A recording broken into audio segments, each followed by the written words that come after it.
네, 신동욱 형제입니다. 저와 함께 21장 또 다음 주는 22장 2주간 사무엘 하에 21장 22장을 나누게 될 텐데요. 오늘은 21장에 대해서 말씀을 나누도록 하겠습니다. 사무엘 하 21장은 그동안 우리가 봤던 20장까지, 지난주 20장까지의 내용은 다윗 시대의 그 시간의 흐름상 이어지는 내용이었다면, 이제 21장부터 시작되는 이 사무엘 하는 시간의 흐름에 구애받지 않고 어느 한 시점에서 벌어졌던 내용을 별도로 담고 있는 책입니다. 따라서 이 사무엘 하 21장부터는 이 한 권의 책이 끝나고 이제 하나의 부록과 같은 그런 책이라고 할 수 있습니다. 아까 사무엘 하 21장의 내용을 다 읽어보았지만 이 21장의 내용에 대해서 간략하게 요약을 하자면 21장의 내용은 각각 두 가지 사건에 대해서 말씀하고 있습니다. 이 두 가지 사건은 이어지는 내용이 아니고 서로가 다른 시기에 벌어졌던 일입니다.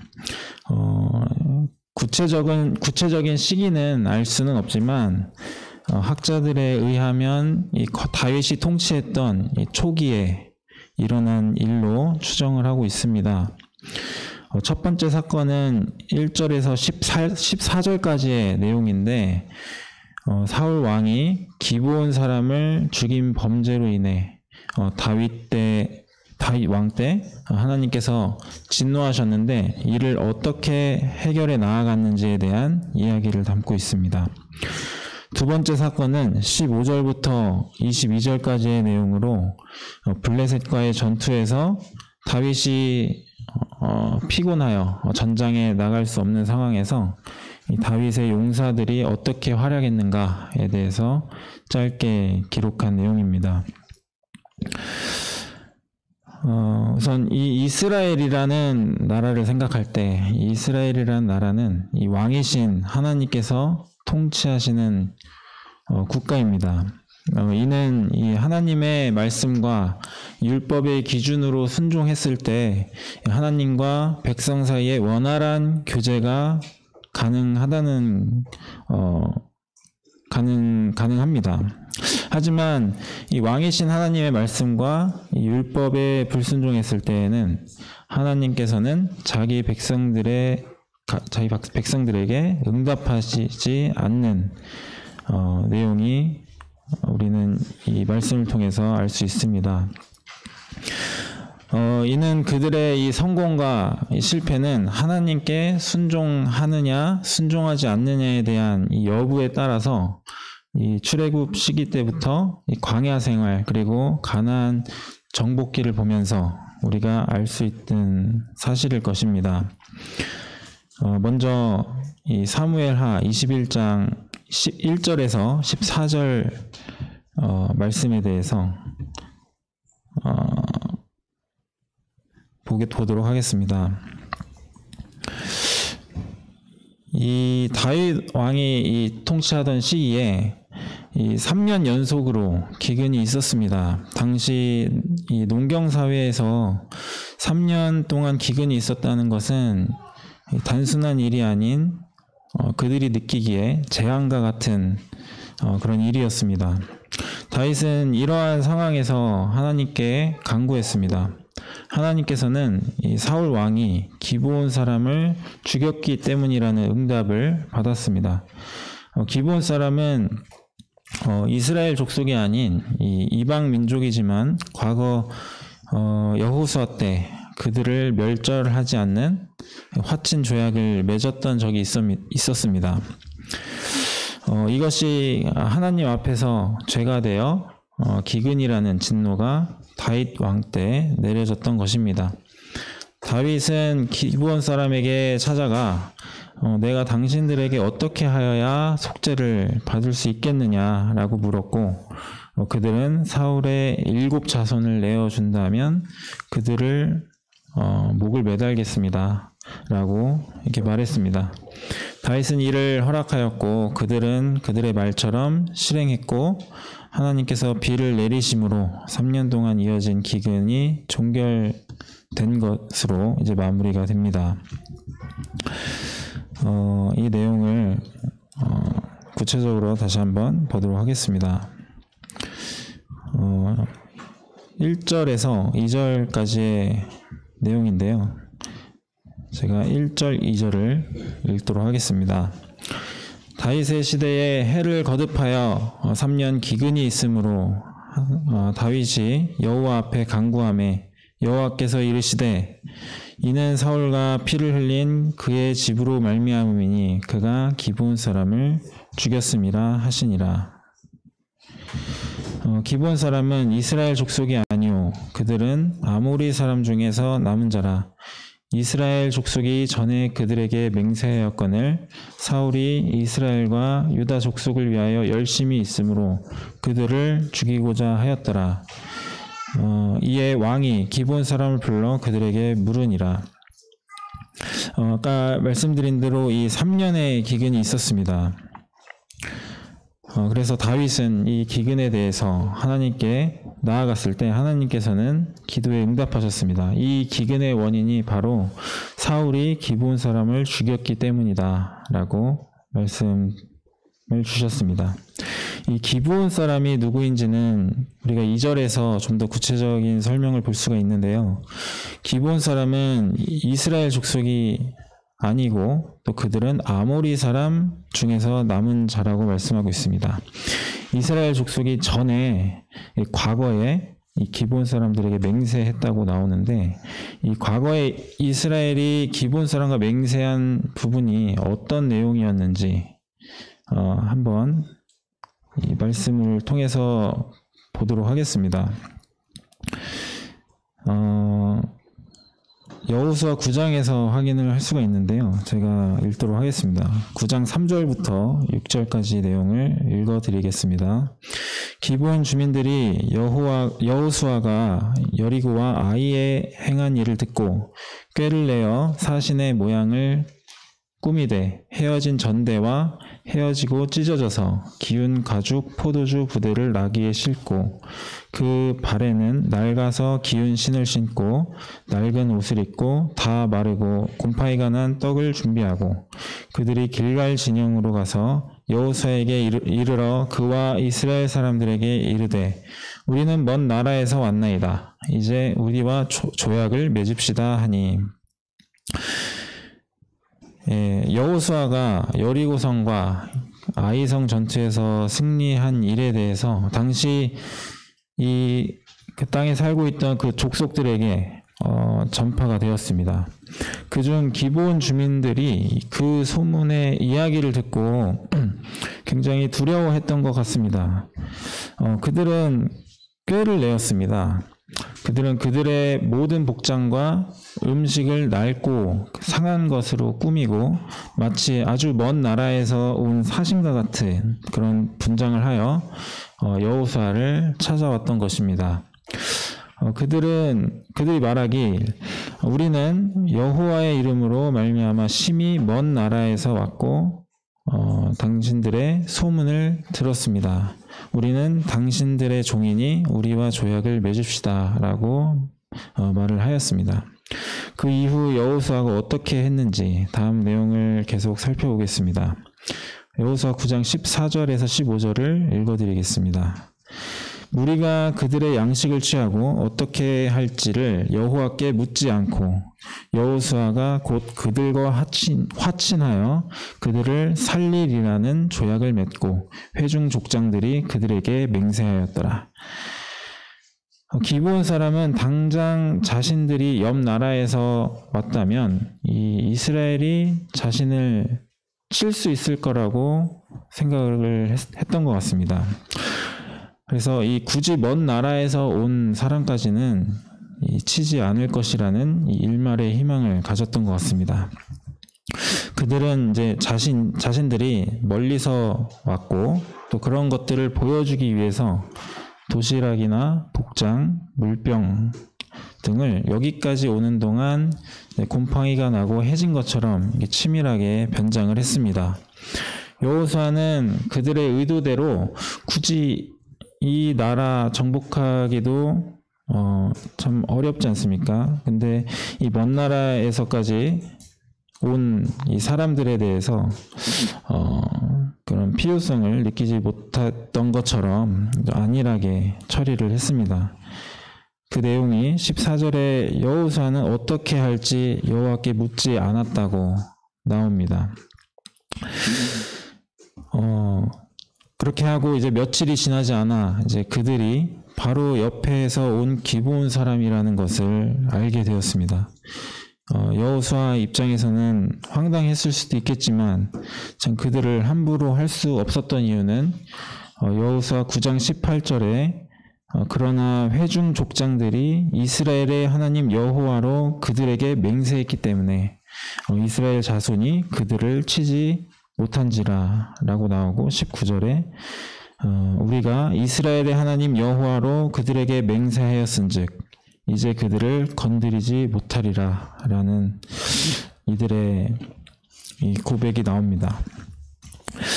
물론 그들이 이 기브온 사람들이 정당한 방법이 아닌 약간은 좀 불의한 방법으로 그들과 조약을 맺었기 때문에 여호수아는 그들을 이스라엘의 종으로서 나무를 패며 물 깃는 자로 저주를 받을 것이라고 하였습니다. 그들은 하나님께서 함께 하시는 이 이스라엘 민족에게 목숨을 잃을까 심히 두려워했기 때문에 이스라엘의 종이 되는 것도 은혜라고 생각을 했을 것입니다. 그야말로 이 허드렛 일을 하는 종이 되었지만 그들은 하나님의 백성 안으로 들어왔습니다. 그들은 세상의 주권, 명성, 자아도 버릴 수 있을 만큼 중요한 것은 생명을 얻는 것이고 진정한 생명은 하나님 안으로 들어오는 것임을 알았습니다. 그들은 이방인으로서 성막을 위해 나무를 패고 물을 깃는 자가 되어 성막 가장 가까이에서 봉사하는 민족이 되었습니다. 사울은 이러한 이 배경이 있는 기브온 족속을 죽였던 것입니다. 여기에서 죄에 대한 하나님의 시선을 볼 수 있는 것 같습니다. 기브온 사람과의 화친을 맺은 조약은 이미 오래전 일입니다. 하지만 하나님께서는 언제나 신실하신 분이시라는 것을 기억해야 합니다. 하나님께서 약속하신 것은 영원합니다. 약속을 할 때 중요한 것은 나라는 이 사람의 신용입니다.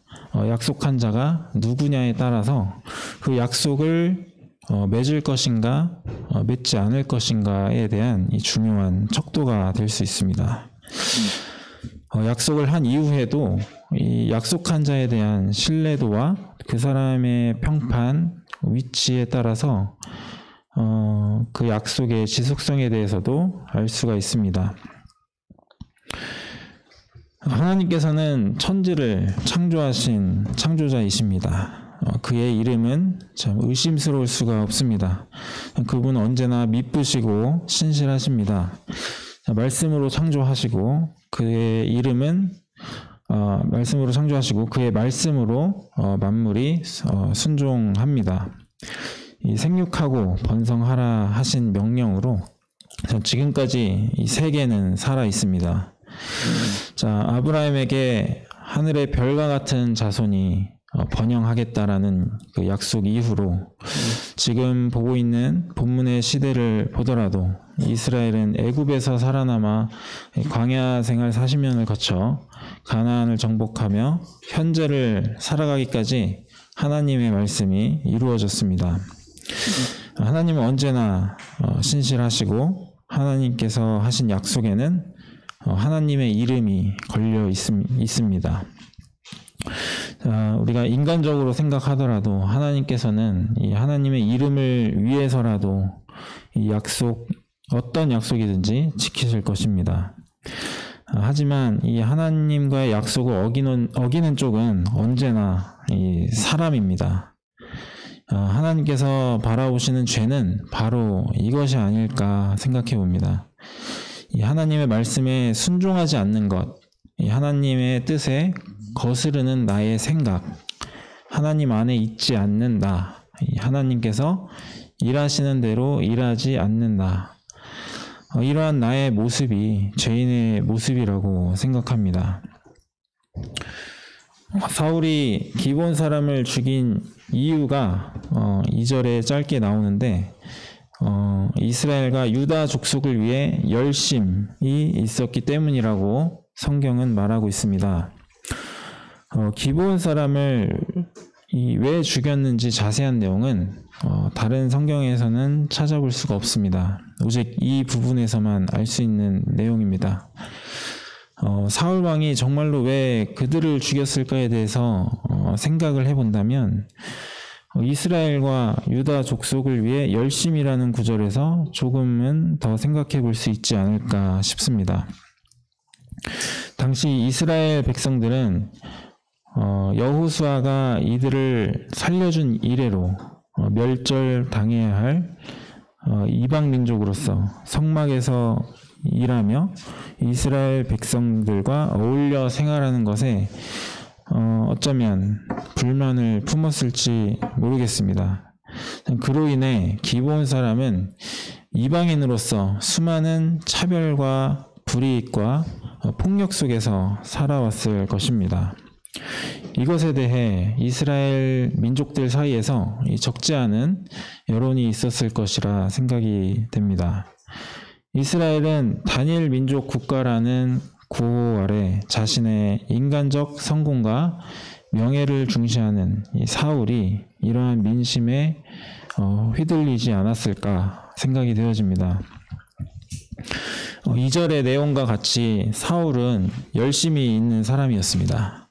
이 열심은 좋은 것입니다. 하지만 누구를 위해 열심히 있는가라는 질문에 하나님을 위해라는 답변이 나오지 않는다면 그 열심은 큰 의미가 없을 것입니다. 사울은 이스라엘 백성과 유다 족속을 위해 열심히 있었고 그들을 죽이고자 했습니다.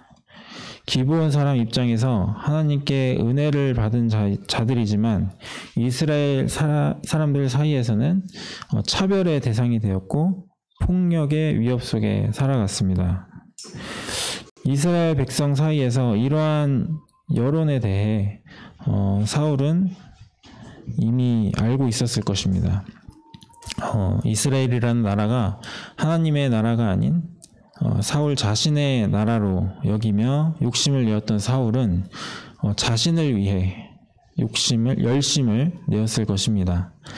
순수 이스라엘 혈통으로 나라를 운영하기 위해 5절의 내용과 같이 그들을 학살하였던 것입니다. 여기서 우리가 생각해 볼 내용이 있습니다. 우리는 누구를 위해 열심을 내고 있습니까? 이 질문에 저와 여러분이 생각해 보는 시간이 되었으면 좋겠습니다. 3절의 말씀을 읽도록 하겠습니다. 다윗이 그들에게 묻되 내가 너희를 위하여 어떻게 하랴? 내가 어떻게 속죄하여야 너희가 여호와의 기업을 위하여 복을 받겠느냐 하니 복을 빌겠느냐 하니 다윗은 사울의 이러한 행동에 대한 문제를 인식하고 있었을 것입니다. 하나님께서 3년 기근을 내리신 이유에 대해 이야기를 듣자 다윗은 모든 것이 이해가 되지 않았을까 생각해 봅니다. 다윗은 잘못을 인정하고 이 문제에 대해 용서를 구하기 위해 그들을 찾아갔습니다. 다윗은 속죄받기를 원했습니다. 다윗은 왕으로서 이스라엘의 종이었던 기브온 족속에게 속죄를 위해 나아갔습니다. 따지고 보면 자신이 기브온 사람을 학살한 것도 아니었고 또 사울이 벌인 일에 대해 벌을 이 다윗의 시대에 받는 것이었기 때문에 이에 대해 불만을 가질만 했지만 다윗은 그렇지 않았습니다. 다윗은 왕으로서 자신의 입장을 주장하지 않고 오직 이스라엘의 왕은 하나님이심을 인정했던 사람이었습니다. 다윗 자신은 언제나 하나님의 수하인으로서 살아갔던 사람이었습니다. 다윗은 왕이었지만 이스라엘의 종, 이 하층민인 이 기브온 사람에게 정중히 나아갔습니다. 다윗은 그들의 어려움을 알았고 그들의 노여움과 억울함을 듣고 속죄받기를 원하는 마음으로 나아갔습니다. 4절부터 6절까지를 읽고 계속해서 말씀을 나누도록 하겠습니다. 기브온 사람이 그에게 대답하되 사울과 그의 집과 우리 사이의 문제는 은금에 있지 아니하오며 이스라엘 가운데서 사람을 죽이는 문제도 우리에게 있지 아니하니이다 하니라. 왕이 이르되 너희가 말하는 대로 시행하리라. 그들이 왕께 아뢰되 우리를 학살하였고 또 우리를 멸하여 이스라엘 영토 내에 머물지 못하게 하려고 모해한 사람의 자손 7사람을 우리에게 내어주소서.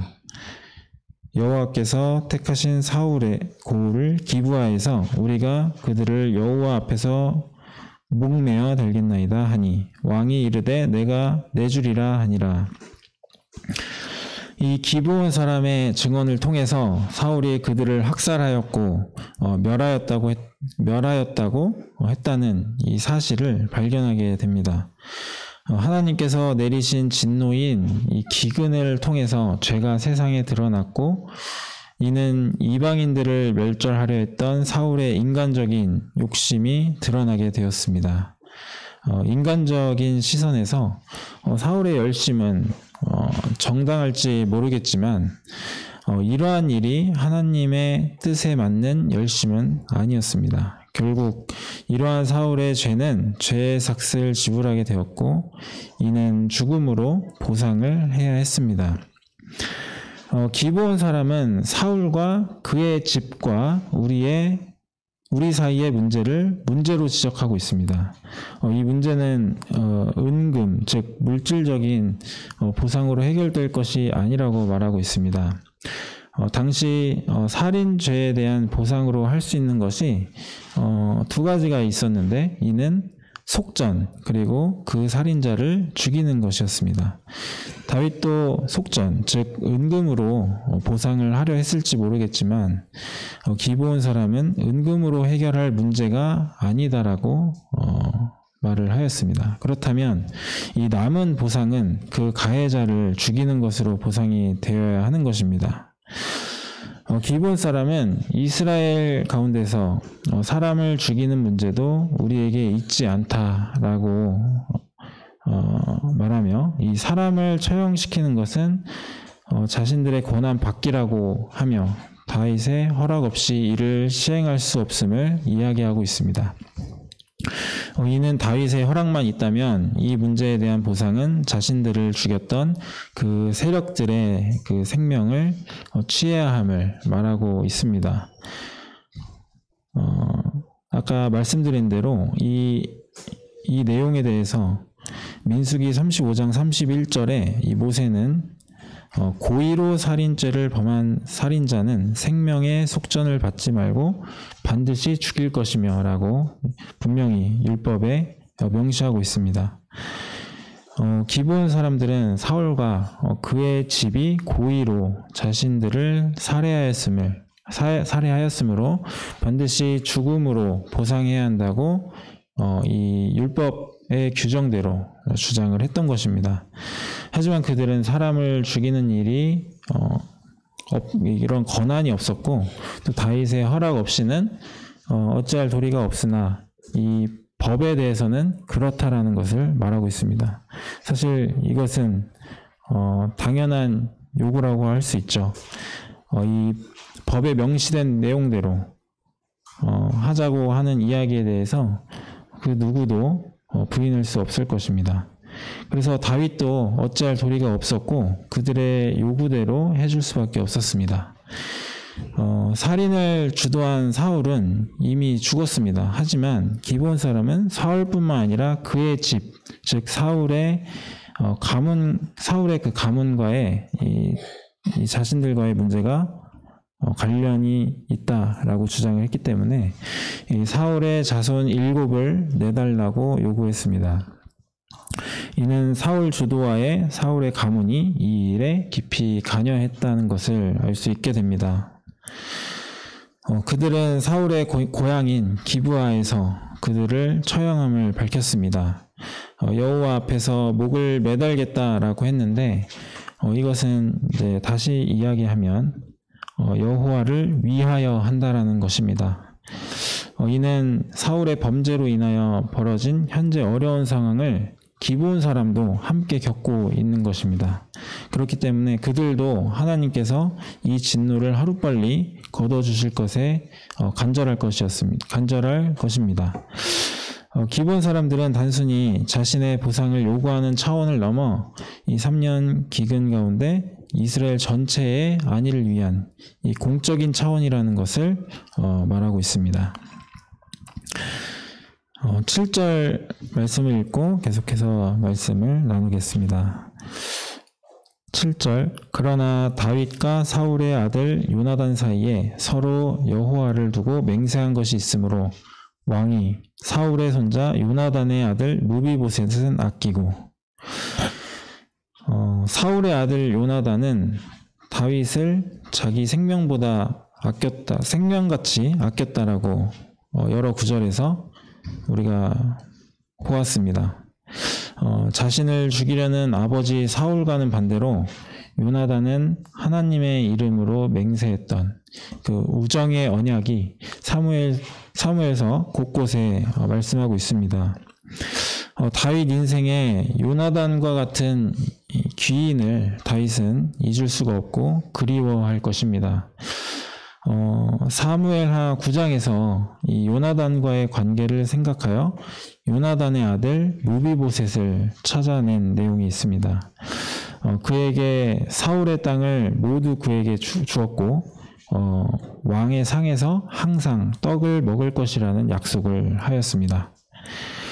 다윗은 요나단의 아들 무비보셋은 그 7명단에서 제외시켰습니다. 다윗과 요나단이 맺은 그 언약으로 인해 무비보셋이 받은 은혜를 보면서 그리스도의 복음을 발견하게 되었습니다. 사울 왕의 손자로서 이 유년기 시절을 좀 유복하게 보냈을 이 무비보셋은 특별한 일이 없으면 자신의 아버지 요나단의 왕권을 이어받을 수 있었을 것입니다. 하지만 그 길보아 전투에서 사울과 요나단이 한날에 죽고 도망자 신세가 되며 또 어린아이였던 이 무비보셋을 안고 뛰던 이 유모의 품에서 떨어져 두 다리에 장애를 입어 평생 이 불구자로 살아야 했습니다. 또한 평생 사울에 의해 도망다녔던 다윗이 왕이 되니 또 사울의 자손으로서 그는 두려움에 떨기도 했을 것입니다. 참 이 영광의 자리에서 이 낭떠러지로 떨어진 것은 낭떠러지로 떨어진 것과 같은 이 무비보셋은 그의 아버지 요나단과 다윗이 맺은 그 언약으로 은혜를 입게 됩니다. 또한 본문의 내용과 같이 그 언약으로 사울의 7명단에서도 제외가 되는 은혜를 입게 되었습니다.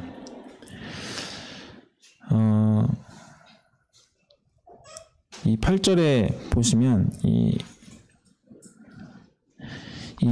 공교롭게도 이 사울의 아들 중 똑같은 이름의 무비보셋이 또 등장을 하는데요. 8절에 보시면 사울의 아들 중 무비보셋이 7명단에 포함이 되어 있습니다. 이름은 같지만 이 둘은 다른 사람입니다. 사울의 아들은 아버지의 악행으로 죽임을 당하지만 요나단의 아들은 아버지의 선행과 언약으로 인해 은혜를 입게 됩니다. 이 무비보셋의 이 모습에서 8절이 아니죠.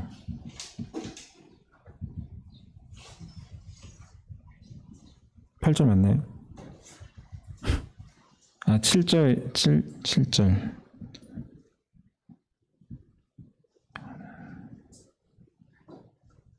예, 8절이 맞는 것 같습니다.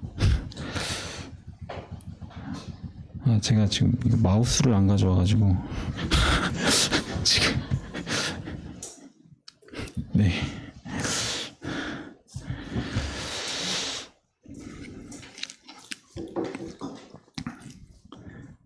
예, 그래서 이 무비보셋의 모습에서 우리의 모습을 볼 수가 있습니다. 또한 이 그리스도의 복음에 대해 생각해 보게 됩니다. 모든 사람이 죄를 범하였음에 하나님의 영광에 이르지 못하더니 전 그리스도 예수 안에 있는 성령으로 말미암아 하나님의 은혜로 값없이 의롭다 하심을 얻은 자 되었느니라 라고 우리가 말씀을 볼 수가 있는데요. 우리는 사울의 아들 무비보셋이 될 수도 있고 요나단의 아들 무비보셋이 될 수도 있습니다.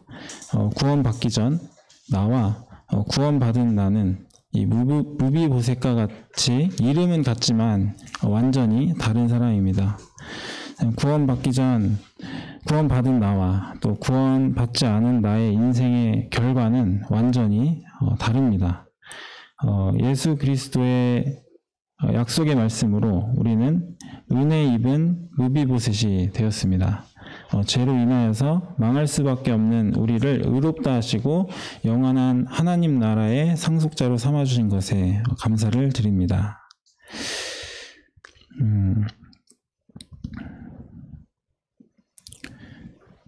8절부터 10절까지 내용을 읽도록 하겠습니다.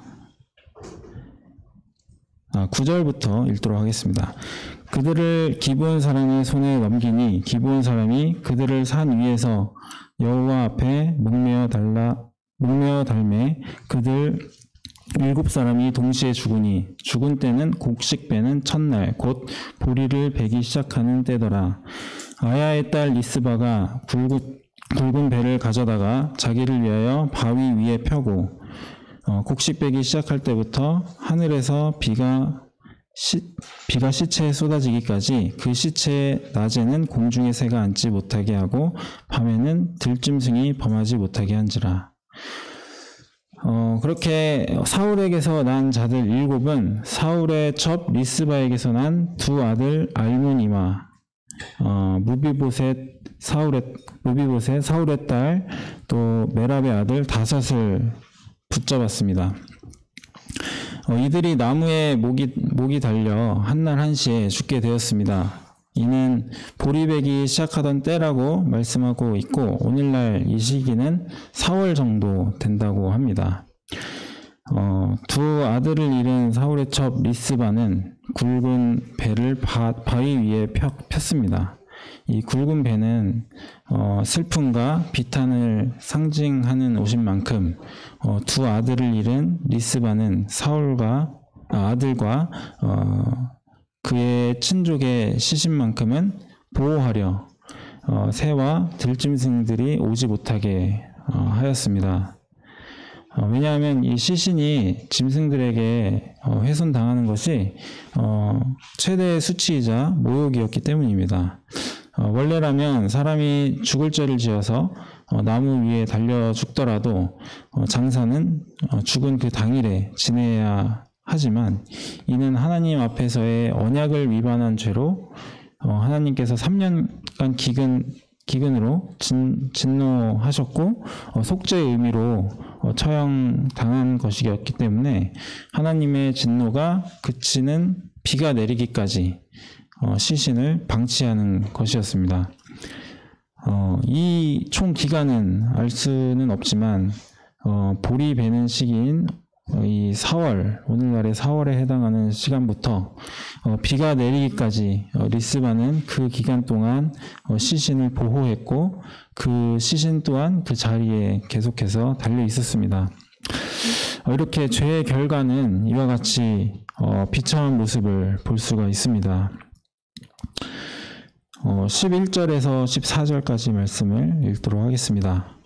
이에 아야의 딸 사울의 첩 리스바가 행한 일이 다윗에게 알려지매 다윗이 가서 사울의 뼈와 그의 아들 요나단의 뼈를 길앗 야베스 사람에게서 가져가니 이는 전에 블레셋 사람들이 사울을 길보아에서 죽여 블레셋 사람들이 벳산 거리에 매단 것을 그들이 가만히 가져온 것이라.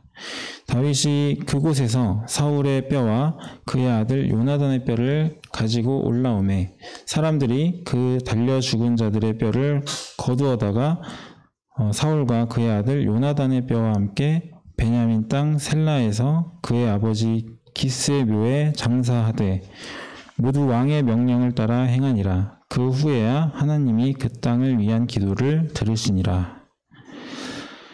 시신을 들짐승으로부터 보호했던 리스바의 소식을 들은 다윗은 감동했던 것 같습니다. 리스바는 하나님의 진노를 거두실 때까지 시신을 지키는 헌신을 보여주었습니다. 이러한 정성에 다윗은 감동하였고 과거 길보아 전투에서 한날 한시에 죽임을 당했던 사울 왕과 그의 아들 요나단의 뼈를 길앗 야베스 사람에게서 가져와 사울의 7 자손들과 함께 합장하였습니다. 리스바의 이러한 헌신으로 인해 왕가의 자존심은 어느 정도는 지켰다고 할 수 있습니다. 다윗은 이 사랑이 있었고 연민이 있는 사람이었습니다. 다윗의 진노를 거두고 기브온 사람을 위한 속죄를 위해 그들의 생명을 내주었던 것이지 다윗은 그들에게 진노하지 않았습니다. 이 피비린내 나는 이 진노의 현장에서 다윗은 리스바를 보았고 요나단과의 맹세를 기억했습니다. 이를 보면 다윗도 사울의 자손 7을 기브온 사람에게 내주기 싫었을 것입니다. 하지만 하나님의 진노였고 이를 속죄할 수 있는 유일한 방법이었기 때문에 하나님의 뜻에 순종하였을 뿐입니다. 그리고 14절에 그 후에야 하나님이 그 땅을 위한 기도를 들으시니라 라고 말씀을 하고 있습니다. 이 죄로 인하여서 3년 동안 진노하신 하나님께서 죄의 문제가 해결이 되고 나서야 이스라엘의 기도를 들으셨습니다. 참 나와 하나님 사이의 죄가 해결이 되어야 하나님과의 관계를 맺을 수 있는 것을 말씀을 통해 알 수가 있습니다. 징계를 받는 것은 대부분의 사람들은 좋아하는 일이 아닙니다. 징계를 피하고 싶고 받고 싶지 않는 것이 바로 사람의 심리입니다. 하지만 이 말씀을 통해 징계로 통해서 우리에게 유익을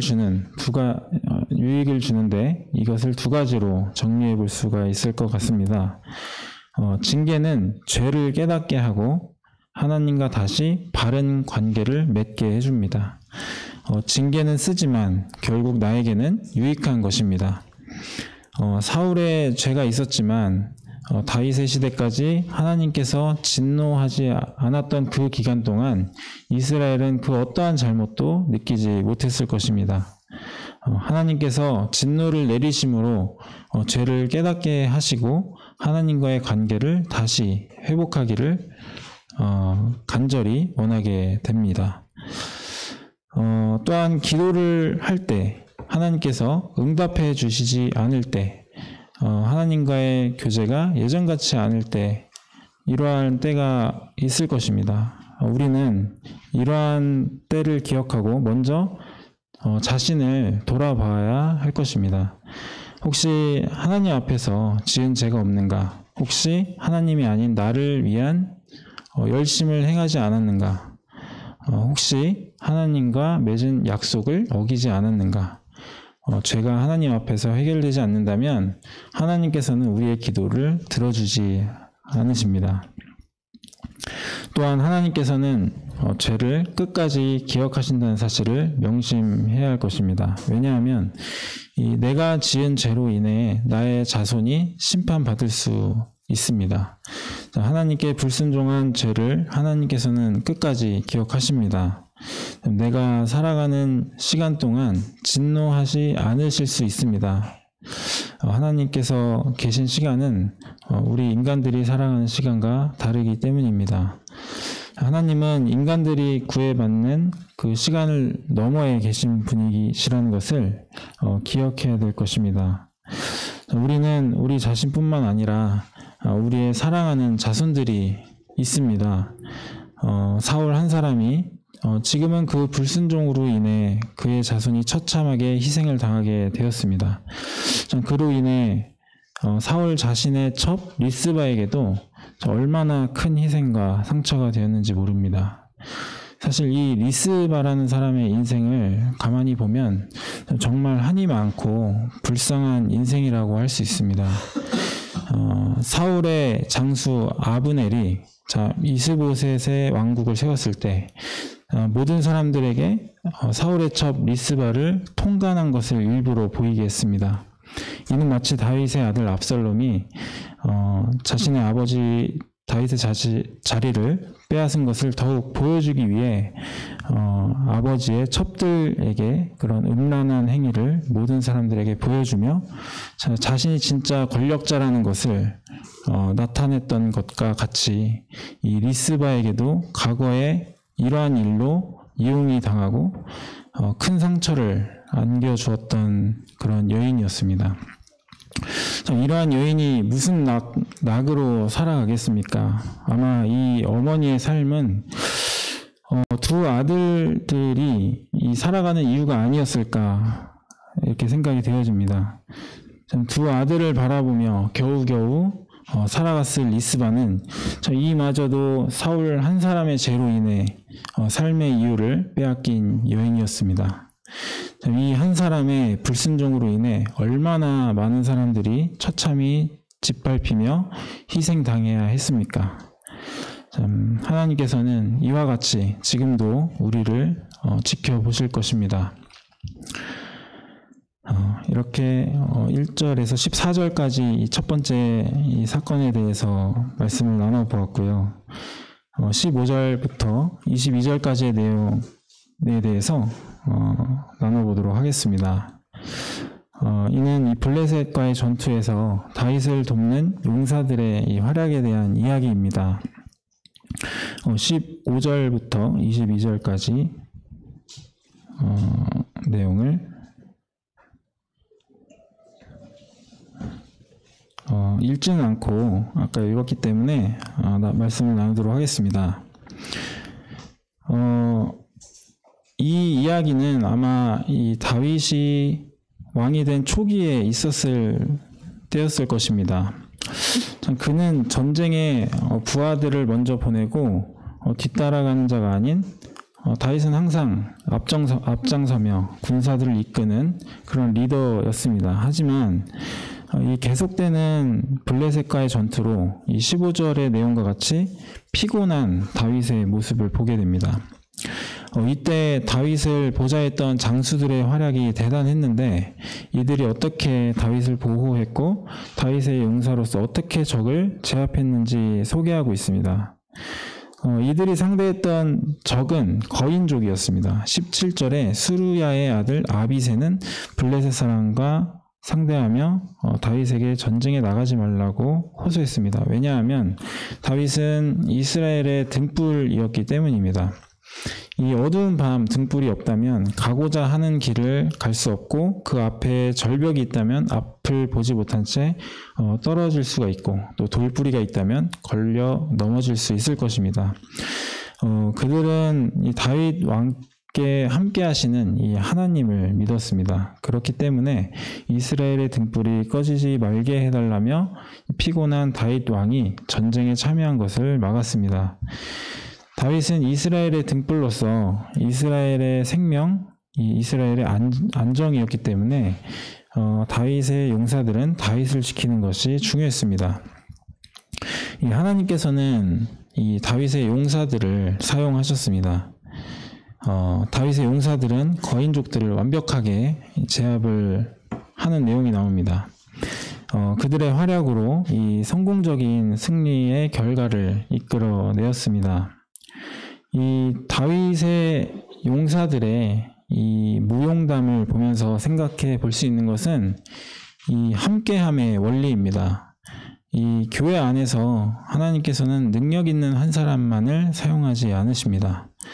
교회에서는 여러 은사를 가진 사람들이 모여 서로 고민하고 일을 해결해 나갑니다.